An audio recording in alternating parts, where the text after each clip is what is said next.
নমস্কাৰ, মই ডাক্তৰ সৌৰভ। আজি এটা নতুন ভিডিঅ' লৈ আহিছোঁ। এই ভিডিঅ'টোত মই ৰেডমিটৰ ওপৰত ক'বলৈ চেষ্টা কৰিম। ৰেডমিট কি মাংসত থাকে, এই ৰঙা মাংসটো বেছি খালে আমাৰ দেহত কি অপকাৰিতা আছে, সকলোবোৰ এই ভিডিঅ'টোত ক'বলৈ চেষ্টা কৰিম। ভিডিঅ'টো সম্পূৰ্ণভাৱে চাওক। আহক ভিডিঅ'টো আৰম্ভ কৰোঁ। চাওক, ৰেডমিট কি মাংসত থাকে। চাৰিঠেঙীয়া জন্তু, পৰ্ক, মাটন আৰু বিফ।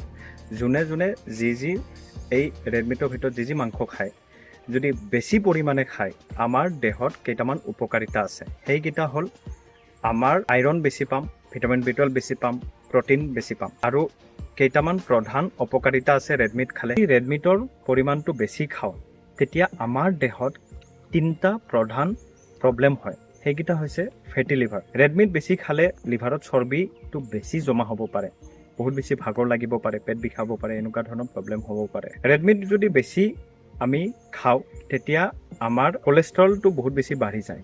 LDL কলেষ্ট্ৰল বুলি এটা বেয়া কলেষ্ট্ৰল আছে। সেই কলেষ্ট্ৰলটো ৰেডমিট খালে বহুত বেছি বাঢ়ি যায়, তো হাৰ্টৰ প্ৰব্লেম, এনেকুৱা প্ৰব্লেম হ'ব পাৰে।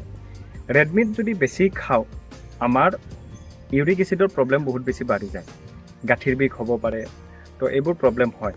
তো ৰেডমিট খালে ইউৰিক এচিডৰ প্ৰব্লেম হ'ব পাৰে, কলেষ্ট্ৰলৰ প্ৰব্লেম হ'ব পাৰে, গাঁঠিৰ বিষৰ প্ৰব্লেম হ'ব পাৰে, ফেটি লিভাৰ হ'ব পাৰে, এনেকুৱা ধৰণৰ প্ৰব্লেম হয়, আৰু তেতিয়া হাৰ্টৰ প্ৰব্লেমলৈকে প্ৰব্লেমটো বাঢ়ি যায়। ৰেডমিটৰ নিচিনা আৰু এটা মঙহ আছে, হাঁহৰ মাংস।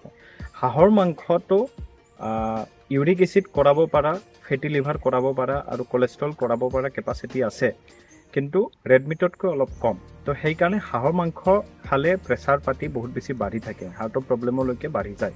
তো ৰেডমিট আমি হাঁহৰ মাংস বহুত বেছি কমাই খাব লাগে। যিটোৱে মাংস খাওঁ, তেতিয়া ইউৰিক এচিড, ফেটি লিভাৰ, কলেষ্ট্ৰল এইবোৰ বেছি নহয় আৰু প্ৰব্লেমবোৰ কমি থাকে।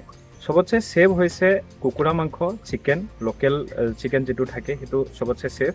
তো এইখিনি আমি জানিব লাগিব। ভিডিঅ'টো ভাল লাগিলে লাইক কৰিব, শ্বেয়াৰ কৰি দিব, কমেণ্ট কৰক কিবা যদি নতুন টপিকত ভিডিঅ' বিচাৰে, আৰু মোৰ চেনেলটো ছাবস্ক্ৰাইব কৰি মোক ছাপোৰ্ট কৰিব।